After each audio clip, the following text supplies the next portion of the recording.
അനീഷ് അനീഷ് ഓയ് അനീഷ്. എല്ലാവരും വന്ന് അനുമോളുടെ പുറകെ പി ആർ എന്നും പറഞ്ഞ് ഓടിയപ്പോൾ ഞങ്ങളുടെ അനീഷ് ചേട്ടന് ഇപ്പോൾ ക്യാമറ സ്പേസ് ഇല്ല. ഞങ്ങളുടെ അനീഷ് ചേട്ടനെ എന്തുകൊണ്ട് ബിഗ് ബോസ് കാണിക്കുന്നില്ല?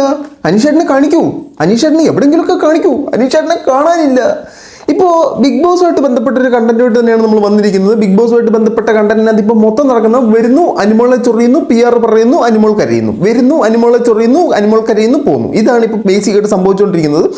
പക്ഷേ അനുമോളുടെ PR-ഉം അനുമോളും കൂടെ ഒന്ന് വെളുപ്പിക്കാൻ ശ്രമിച്ചു, ചെറുതായിട്ടൊന്ന് കറുത്തു പോയെന്ന് എനിക്കൊരു സംശയം. ആ സാധനം ഞാൻ നിങ്ങളെ കാണിക്കാം കേട്ടോ. അപ്പോൾ നമ്മൾ ആദ്യമായിട്ട് കാണുന്നവരും സബ്സ്ക്രൈബ് ചെയ്യാതെ കാണുന്നവരും സബ്സ്ക്രൈബ് ബട്ടൺ നോക്കിയിട്ട് പ്ലക്കനെ ഒരു ക്ലിക്ക് വെച്ച് കൊടുക്കുക. ഹൈപ്പ് വരുവാണെങ്കിലും അതേ പ്ലക്കനെ വെച്ച് കൊടുക്കുക. ഒരു ലൈക്ക് ചെയ്യുക, എന്തെങ്കിലും ഒന്ന് കമൻറ്റ് ചെയ്യുക. കൂടുതലായിരിക്കുന്നില്ല, നേരെ വീഡിയോയിലേക്ക് പോകാം. എല്ലാ പ്രിയ സുഹൃത്തുക്കൾക്കും പുതിയൊരു വീഡിയോയിലേക്ക് സ്വാഗതം. നമ്മൾ ഇന്ന് സംസാരിക്കാൻ പോകുന്ന വിഷയം ബിഗ് ബോസിൽ ഇപ്പോൾ ഇതിങ്ങനെ അവസാനത്തോട് നടന്നെടുത്തുകൊണ്ടിരിക്കുകയാണ്. ഈ നടന്നെടുത്തുകൊണ്ടിരിക്കുന്ന സാഹചര്യത്തിൽ ഈ പുറത്തു പോയ കണ്ടസ്റ്റൻസിൻ്റെ എല്ലാം കോമൺ ശത്രു എന്ന് പറഞ്ഞാൽ അനുമോളാണ്. ഇതുങ്ങൾക്ക് ഞാൻ അവിടെ വന്ന് മറുകയും കളിച്ചു കഴിഞ്ഞാൽ, അല്ലെങ്കിൽ അനുമോളെ നെഗറ്റീവ് അടിച്ചു കഴിഞ്ഞാൽ പുറത്ത് സഹതാപ വോട്ട് കിട്ടും എന്ന് മനസ്സിലാക്കാനുള്ള ബോധമില്ല. അത് പോട്ടെ, അതെന്തിലും പോട്ടെ. ഈ പുറത്ത് പോയ ആൾക്കാർ ഇപ്പോൾ പുറത്ത് പോയി ഗെയിമെല്ലാം കണ്ടു, നെഗറ്റീവാണോ പോസിറ്റീവാണോ എന്ന് അറിഞ്ഞു.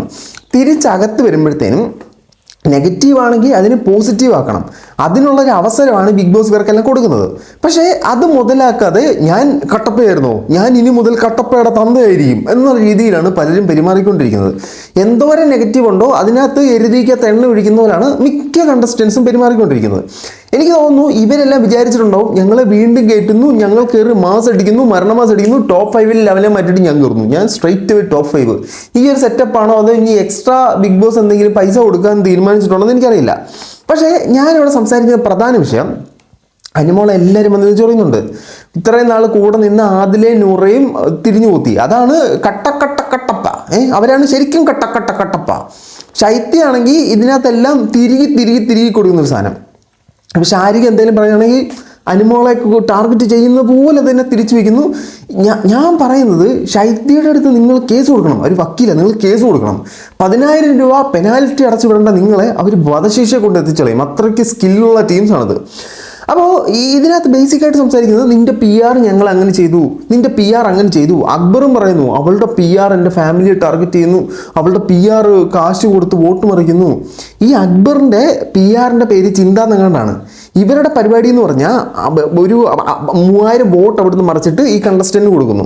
ഈ ശൈത്യക്ക് വോട്ട് കുറഞ്ഞപ്പോഴത്തേനും അക്ബറിൻ്റെ PR ആയ ചിന്തയുടെ കയ്യിൽ നിന്ന് പൈസ മേടിച്ചിട്ടാണ് വോട്ട് മറിച്ചതെന്നാണ് PR വന്ന് പറഞ്ഞിട്ടുള്ളത്.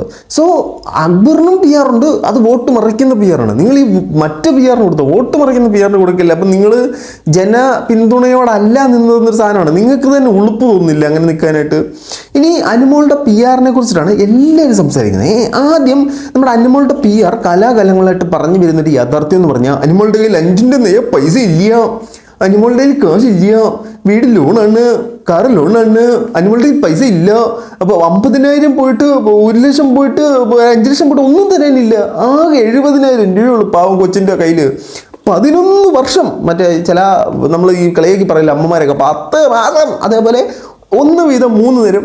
11 വർഷമായി ഞാൻ ഇൻഡസ്ട്രി വന്നിട്ട്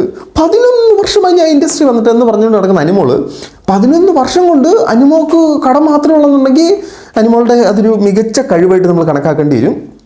അനുമോളുടെ PR പറയുന്ന അനുമോളുടെ ബാങ്ക് സ്റ്റേറ്റ്മെന്റ് നമുക്കൊന്ന് കേൾക്കാം. ഇല്ല, അനുമോള് ഇവിടുന്ന് പോകുമ്പോ അനുമോളുടെ ബാങ്ക് ബാലൻസ് 77 രൂപയാണ്. 75,000 ആണ് അനുമോളുടെ ബാങ്ക് ബാലൻസ്. അപ്പോൾ അനുമോൾ ഇവിടുന്ന് പോകുമ്പോഴത്തേനും അനുമോളുടെ ബാങ്ക് ബാലൻസ് 75,000 രൂപയാണ്, 75,000 ഒള്ളി എന്നാണ് പുള്ളിക്കാരൻ പറയുന്നത്. ഈ 16 ലക്ഷത്തിൻ്റെ കണക്ക് എവിടുന്ന് വന്നു എന്ന ചോദ്യത്തിനാണ് ഈ ഉത്തരം പറയുന്നത്. 16 ലക്ഷം തരാൻ എൻ്റെ കയ്യിലില്ല, അനുമോളുടെ കയ്യിലില്ല. 16 ലക്ഷം എനിക്ക് ബിഗ് ബോസ് കഴിഞ്ഞിട്ട് 100 ദിവസം കഴിഞ്ഞിട്ട് കിട്ടുമെന്ന് പറഞ്ഞ് ഞാൻ വർക്ക് എടുക്കില്ല. അനുമോളുടെ കയ്യിൽ അത്രയും പൈസ ഇല്ല, അനുമോൾ അത്രയ്ക്ക് സാമ്പത്തികമായിട്ട് ഒരു സേഫായിട്ടുള്ളൊരു വ്യക്തിയല്ല എന്നാണ് ഇദ്ദേഹം പറയുന്നത്. അപ്പോൾ അകത്ത് കയറിയപ്പോഴും ഈ 16 ലക്ഷത്തിൻ്റെ കഥ ഭയങ്കരമായിട്ട് സർക്കുലേറ്റ് ആയി. അനുമോൾ പറഞ്ഞൊരു സാധനം എനിക്ക് ഭയങ്കര സംശയപ്പെടേ. എനിക്കതങ്ങോട്ട് എനിക്ക് എത്ര ചിന്തിച്ചിട്ട് എനിക്ക് ആ കണാപ്പ് മനസ്സിലായില്ല. നിങ്ങൾക്ക് മനസ്സിലാകുന്നുണ്ടെങ്കിൽ നിങ്ങൾ എനിക്ക് പറഞ്ഞാൽ.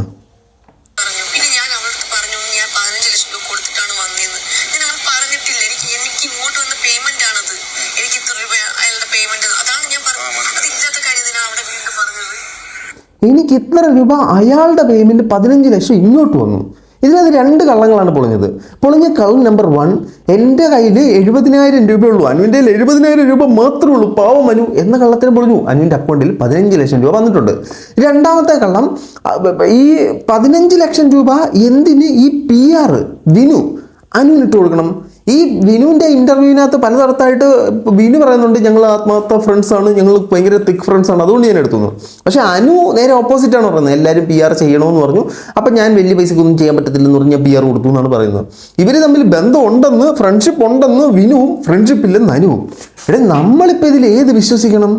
ഇത് നമ്മളിപ്പോൾ എന്ത് ചെയ്യണം? ഇതിപ്പോൾ ശരിക്കും അനുവിൻ്റെ അക്കൗണ്ടിൽ എത്ര ഉണ്ട്? ശരിക്കും താക്കോൽ ഇപ്പോൾ എവിടെയുണ്ട്? അവിടെ വെച്ചേരെ, അവിടെ തന്നെ വെച്ചേരെ. അനു കുറച്ച് ബുദ്ധി ഉപയോഗിക്കുക, ഈ വിഷയത്തെക്കുറിച്ച് സംസാരിക്കാതിരിക്കുക, അതായിരിക്കും അനുവിൻ്റെ ആരോഗ്യത്തിന് നല്ലത്. ഇപ്പം അനുവിന് ഏറെക്കുറെ മനസ്സിലായല്ലോ, വന്നെല്ലാവരും അനുവിനെ കുത്താണ്. ഈ വന്നെല്ലാവരുടെയും വിചാരം എന്ന് പറഞ്ഞാൽ അനുവിനെ നമ്മൾ പോകുന്നു, നമ്മുടെ വിരോധം ഫുള്ള് തീർക്കുന്നു, നമ്മൾ മാസ് അടിക്കുന്നു, നമ്മൾ അനുവിനെ തോപ്പിക്കുന്നു, അനീഷന് കപ്പ് മുറുക്കി കൊടുക്കുന്നു. പക്ഷെ നിങ്ങൾ ഈ പറയുന്ന ഒറ്റപ്പെടുത്തൽ കൊണ്ട് അനു കപ്പ് കൊണ്ട് പോകാനുള്ള എല്ലാ സാധ്യതയും ഞാൻ കാണുന്നുണ്ട്. അനീഷേട്ടനാണ് പൊടി പോലും ഇല്ല, മഷി പുരട്ടി നോക്കിയാലേ ഇപ്പം അനീഷിനെ കാണത്തുള്ളൂ. അനീഷ് എന്തെങ്കിലും ഒരു പടക്കം പൊട്ടിച്ചാലേ ഇനി പെട്ടെന്നൊരു മുമ്പോട്ട് വരൂ എന്നാണ് എനിക്ക് തോന്നുന്നത്. പിന്നെ മറ്റൊരു സംഭവം എന്ന് പറഞ്ഞാൽ, ഈ വന്ന കണ്ടസ്റ്റൻസുകൾ ഇവർ ഔട്ടായി പുറത്തു പോയി. അതായത് ഇത്രയും നാളത്തെ എല്ലാ സീസണുകളിലും പുറത്തു പോയ കണ്ടസ്റ്റൻറ്റ് തിരിച്ചകത്ത് വന്ന് ഇവരെ ഒന്ന് ചിയറപ്പ് ചെയ്ത് വിടത്തുള്ളൂ. ഒന്നെങ്കിൽ ഞാൻ ഇവനെ സപ്പോർട്ട് ചെയ്യും, അല്ലെങ്കിൽ ഞാൻ ഇവനെ സപ്പോർട്ട് ചെയ്യും, പക്ഷേ വഴക്കൊന്നുമില്ല എന്ന് പറഞ്ഞ് പോത്തേ ഉള്ളൂ. ഈ ഒരു തവണ മാത്രം തിരിച്ച് കയറി വരുന്നവരെല്ലാം എനിക്ക് അവിടെ നിന്ന് കിട്ടിയത് മൊത്തം തിരിച്ചു കൊടുക്കണം, ഞാൻ ഭയങ്കര അൽക്കിടിലൻ ഗെയിമറാണെന്ന് ജനങ്ങളെ ബോധിപ്പിക്കണം. ഈ ഒരു അവസ്ഥയിലാണ് കയറിയേക്കുന്നത്. അതുകൊണ്ട് ബോസേട്ടന് കണ്ടന്റ് ഉണ്ട് കേട്ടോ, ഇല്ലെങ്കിൽ ബോസേട്ടൻ അവിടെ two two two two two എന്ന് പറഞ്ഞിരിക്കേണ്ടി വന്നേനെ. ബോസേട്ടന് കണ്ടന്റ് കിട്ടുന്നുണ്ട്. ഇങ്ങനെ വന്നിട്ട് ശൈത്യ കട്ടപ്പ എന്നുള്ള പേര് മാറ്റണം. അതിനായിട്ടാണ് ശൈത്യ വന്നത്. കട്ടപ്പ മാറിയിട്ട് കൂട്ടപ്പൻ എന്നുള്ള പേരും കൊണ്ട് ശൈത്യ ഇറങ്ങി വരുന്നുണ്ട്. ബിൻസി വന്നിട്ട് മസ്താനി വന്നിട്ട് എൻ്റെ ഫുള്ള് കിട്ടിയും മാറ്റണം. അതിലാണ് മസ്താനി വന്നത്. മസ്താനി വളരെ മോശം ഒരു സ്റ്റേറ്റ്മെന്റ് അടിച്ചു. ബിൻസിയായിട്ട് വഴക്കുണ്ടാവും. ബിൻസി ചൊറി ചൊറി ചൊറി ചൊറി ചൊറി ചൊറി ചൊറിയാണ് ബിൻസി. ഈ കളിയൊക്കെ അന്ന് കളിക്കണമായിരുന്നു കുഞ്ഞേ, ഇനിയിപ്പോൾ കളിച്ചിട്ട് കാര്യമുണ്ടോ? ഇവരിതൊക്കെ ഭയങ്കര പേഴ്സണലായിട്ടാണ് എടുക്കുന്നത്. ഇവർക്കിത് ഗെയിമല്ല, കഥയൽ ഇത് ജീവിതം, ഇതായിട്ടാണ് ഇവരെല്ലാം കണ്ടുകൊണ്ടിരിക്കുന്നത്. അപ്പോൾ മസ്താനിയുടെ അടുത്ത് നിന്നൊരു മോശം സ്റ്റേറ്റ്മെന്റ് എന്ന് പറഞ്ഞാൽ ചാച്ചൻ്റെ ഓട്ടോയിലല്ലേ പുറത്ത് പോയതെന്നുള്ള ഒരു സ്റ്റേറ്റ്മെൻ്റാണ് വന്നത്.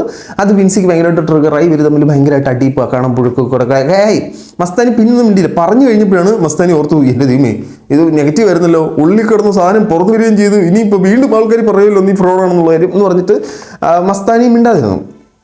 ബിൻസി അവിടെ വന്നിട്ട് മസ്താനി അറഞ്ചം പറയാണ്, നിനക്ക് നല്ല തന്തയില്ലാത്തതിൻ്റെ കേടാണ്, അതാണ് ഇതാണ്. മോളെ, നല്ല തന്തയുടെ കാണാനുണ്ട് കേട്ടോ, കാണാനുണ്ട്. നല്ല തന്തയുള്ള ഒരാൾ മറ്റൊരാളുടെ തന്തയ്ക്ക് പറയാൻ നിൽക്കരുത് കേട്ടോ.